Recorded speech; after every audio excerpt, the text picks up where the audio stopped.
ভাইয়া একটা চানাচুর একটা চিপস দেন। ও আচ্ছা দিতেছি।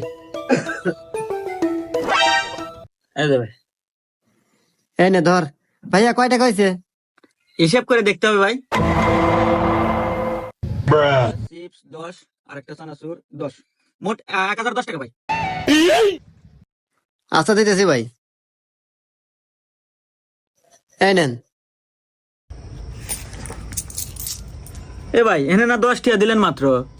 10টা মানে কি কর, আমি হিসাব করে দিই, খাতা কলম দেন। এই ধর তো।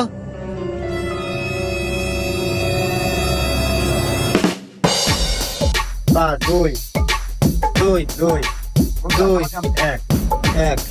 এই নেন হিসাব করে দিলাম। টিয়া হয়েছিল 5221টা দিছি আপনাকে, এখন 4221টা ফেরত দেন।